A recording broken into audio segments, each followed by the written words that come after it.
Nakakita ka na ba ng halamang horsetail? Meron ba nito sa inyong lugar? Dahil baka ito na ang maging daan ng iyong pagyaman.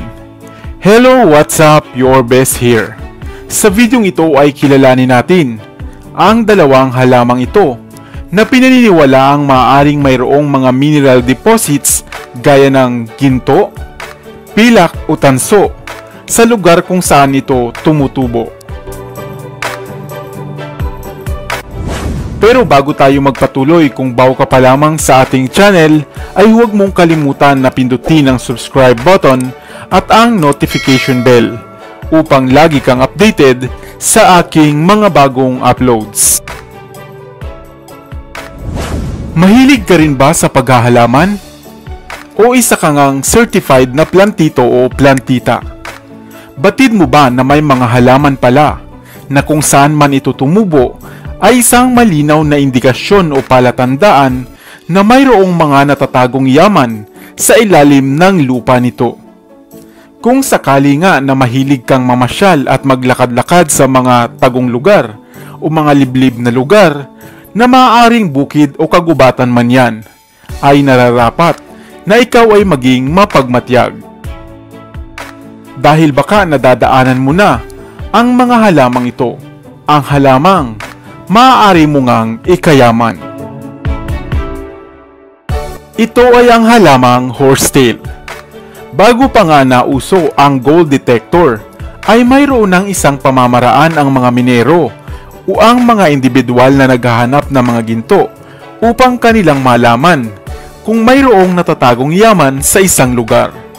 Ito ay sa tulong nga ng halamang ito na horsetail. Kapag mayroon daw horsetail sa isang lugar, ay hindi imposible na mayroon ding ginto sa kinatutubuan nito. Subalit ano nga ba ang kakaiba sa halamang ito at bakit siya nauugnay sa mga ginto? Ang halamang horsetail ay isang uri ng halaman na may kakayahang mabuhay o i-tolerate ang anumang mineral sa tinutubuan nitong lupa o sa paligid nito. Na ang ibig sabihin ay nagagawa niyang mabuhay sa mga lupa kahit na nga ito ay mayroong mga miniminang mineral gaya ng ginto, iron, copper at zinc. Napakataas rin ng arsenic sa katawan ng halamang horsetail at kapag mataas ang deposito ng arsenic sa isang lugar, ibig sabihin ay malaki rin ang tsansa na mayroong ginto sa lugar na ito. Subalit maaaring may tatanong mo marahil na mayroon kang tanim na horsetail sa inyong bakuran. May ginto rin kaya ito? Sa katunayan po, ang horsetail ay ginagawa talagang garden plants dahil sa kakaiba nitong mga tangkay at mga bulaklak. Subalit ang tinutukoy natin na may ginto ay hindi ang inyong pananim. Ito ay iyong mga tumutubo lamang sa mga ilang na lugar gaya ng gubat o mga bukid. Madalas ngang makitang tumutubo ang mga horsetail sa mga matubig na lugar, gaya sa gilid ng ilog o sa gilid ng mga lawa. Tumutubo ang halamang ito sa mga bansa sa Amerika, Europa at maging dito sa Asya. Napakalaking tulong ng horsetail para sa mga minero upang matukoy nga kung saang bahagi ng ilog mayroong mga gold deposits o mga tipak ng ginto. Dahil kung saan ito makitang tumutubo, siguradong mayroong ginto sa paligid nito. Isa rin ang cotton tree sa mga puno na maaaring magturo sa atin kung saan may ginto. Ang puno ng bulak o cotton tree na kadalasang ginagawa pa nga nating palaman sa unan. Kadalasan kasing tumutubo ang mga punong ito sa mga lugar na dati naging daanan ng tubig gaya ng ilog, sapa o lawa. Sapagkat kung ito ay naging daanan ng tubig noon, kahit pa nga ito ay natuyo na ngayon, ay hindi imposible na mayroong mga nakabaong mineral sa lugar na ito. At kahit pa nga natuyo na ang ibabaw nito, ay maaaring mayroon pa ring tubig sa ilalim nito. At ito ang gustong-gusto ng matubig na punong ito na cotton tree. Kaya naman kung sakali na makakita ka ng dalawang halamang ito na ating nabanggit, ay mag-isip ka na dahil maaring mayroong natatagong mineral sa tinutubuan nito. Subalit gayon pa man, ay kailangan mo pa rin ng doble effort para yumaman. Nais mo ba ng isang pampaswerte sa tahanan o pampaswerte sa bahay? Gamit lamang ang mga alaga mong halaman. Why not, di ba? Kaya naman, sa mga plantito at plantita natin dyan, meron ka bang tanim na oregano o tanim na aloe vera? Sapagkat, gamit lamang ang dalawang halamang iyan, batid mo ba na napakalakas pala ang swerte nitong daladala? Hello, what's up? Your best here. Sa videong ito ay alamin natin kung papaano nga ba gawin o gamitin ang oregano at ang halamang aloe vera bilang isang mainam at mabisang pampaswerte sa inyong tahanan.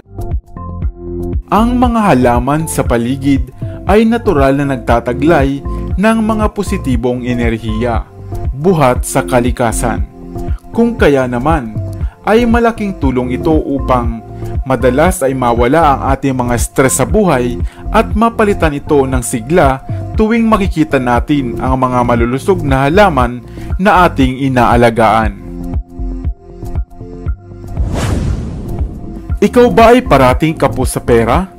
At katatanggap mo pa lamang ng iyong sweldo, naghahanap ka na ng masasanglaan ng ATM mo o Bombay na magpapautang sa iyo. Hindi po masama ang pangungutang, dahil kasama na nga ito sa naging kultura nating mga Pilipino.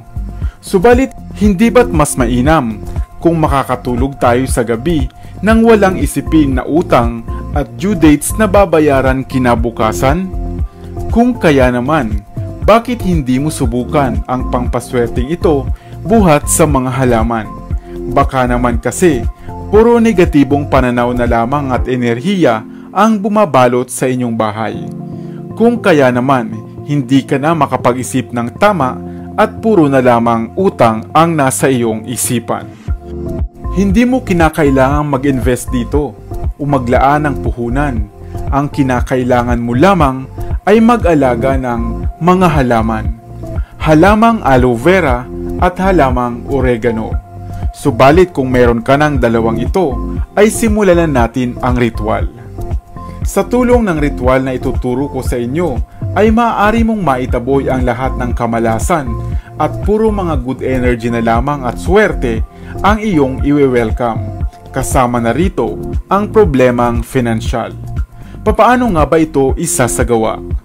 Kumuha ka lamang ng isang tangkay o dahon ng halamang aloe vera. Ang aloe vera ay isang halamang mainam na panglunas sa mga paso, galos o kagat ng mga insekto. Ito rin ay mainam na pinagmumulan ng mga ingredients sa pagpapaganda at maging sa ating mga pagkain. Sa isang pulang plato o lagayan ay durugin mo ang dahon o tangkay ng aloe vera hanggang sa ito ay maging pino at makatas. Kasunod nito ay kumuha ka naman ng 3 piraso ng dahon ng oregano. Opo, 3 piraso lamang ng dahon ng oregano. Ang oregano ay isang halamang may malakas na halimuyak o scent kung sakaling punitin mo nga ang dahon nito. Kadalasang ginagamit ang oregano bilang herbal plant na panglunas naman sa ubo, sa sipon o sa pananakit ng sikmura. Ito rin ay popular na halamang gamit sa pagluluto at maaaring pagmulan ng ilang mga essential oils. Durugin din ito kasama ng aloe vera at gawing pinong-pino. Maaring usalin ang ama namin at sumasampalataya ng isang beses habang pinapalibot ang iyong dinurog na mga dahon ng aloe vera at dahon ng oregano sa mga halaman sa paso na nasa harapan ng inyong bahay. Ang mga dinurog na aloe vera at dahon ng oregano ay mga akit ng mga positibong enerhiya at papasok sa inyong tahanan. Maaari mo itong gawin sa mga araw ng Martes at Biyernes sa mga divinong oras o kaya naman ay sa ganap na 6:00 ng umaga bago sumikat ang araw. Tandaan na habang ginagawa mo ito ay marapat na taimtim at malinis lamang ang iyong hangarin upang maakit ang mga swerte at positibong enerhiya. Subalit tandaan po natin na ang lahat ng ito ay pawang gabay lamang at nasa sa inyo pa rin ang ikakaasenso ng inyong pamumuhay. Magbayad ng utang upang ito ay mabawasan at huwag nang humiram ng labis sa inyong kakayahan upang hindi mabaon ng lubusan. Isang halaman dito sa Pilipinas, labis na pinagkakaguluhan dahil raw sa presyo nito na maaaring umabot nga ng milyong piso. Kung kaya naman, marami sa ating mga kababayan ang nagtutungo sa mga liblib na kagubatan at nagbabaka sakaling makasumpong nito at yumaman. Subalit ano nga ba ang halamang ito na sinasabing mainam raw gawing garden plant? Mainam na panlunas ng ilang karamdaman at higit sa lahat ay maaaring gawing pantawid gutom at pwede pang pagkakitaan. Sa kabila ng napakakatinitong katawan na sa ilang bansa pa nga, ito naman ay iniiwasan. Hello, what's up? Your best here. Sa videong ito ay isa-isahin natin ang mga kaalaman tungkol sa halamang ito na maaaring ikagulat mo na matagal mo na pala itong kilala. Narinig mo na ba ang kasabihang mas makati pa sa gabi? Ang mas makati pa sa pungapong. Ano nga ba ang pungapong? At saan nga ba nagmula ang kasabihang ito? Ang halamang ito na pinagkakaguluhan pala ay kilala sa katawagang pungapong o elephant foot plant. Ang pungapong ay isang halamang katulad rin ng gabi. Subalit ito ay tumataas ng hanggang 6 na talampakan o minsan ay higit pa. Ang mga dahon nito ay natatangi rin dahil di tulad ng mga gabi, ito ay animoy fishtail palm. Ang katawan naman nito o ang stem ay nagtataglay ng mga batik na animoy tigre o ahas. Subalit kung sumayad o dumampi ito sa iyong balat, ay siguradong makadarama ka ng matinding pangangati. Ang pungapong ay nagmula pala sa mga bansa gaya ng Africa, Katimugan at silangang bahagi ng Asya, at sa mga bansa na mayroong tropical na klima. Ang pungapong ay kinakain bilang alternatibo sa kanin sa ilang bahagi ng India. Subalit dito sa atin sa Pilipinas, ay ilan pa lamang ang nakababatid nito. Ang ugat nito ay parang sa gabi rin, na lubhang napakalaki na animoy hugis paa ng isang elepante.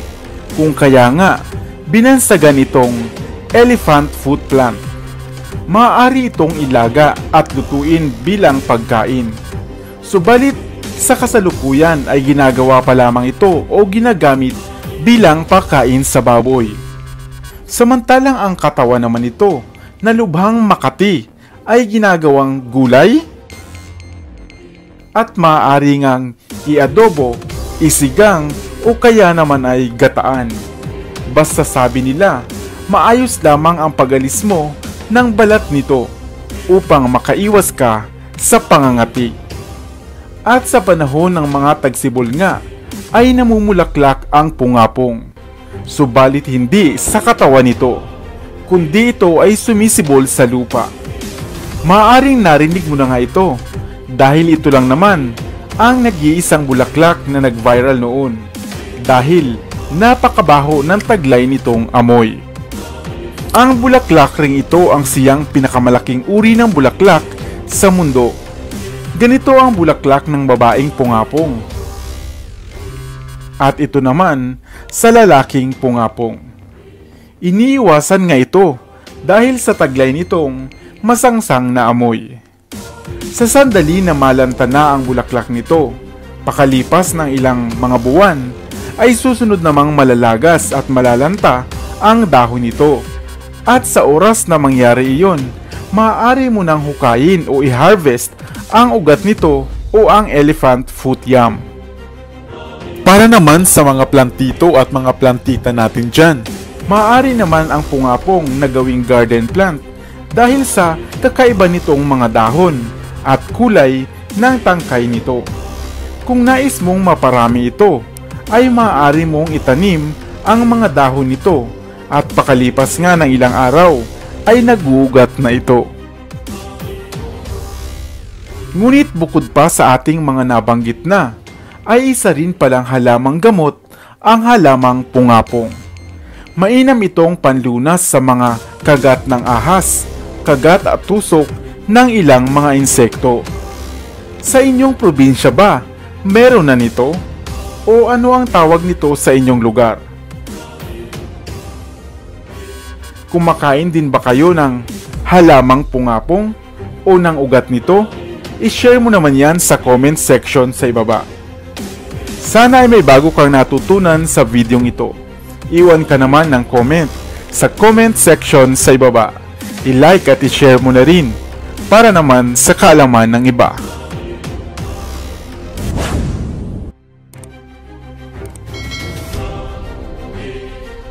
Para sa mga kakaibang kwento ng inspirasyon, kaalaman, hiwaga at misteryo, ako pa rin ang inyong lingkod, ang inyong best para sa Best TV.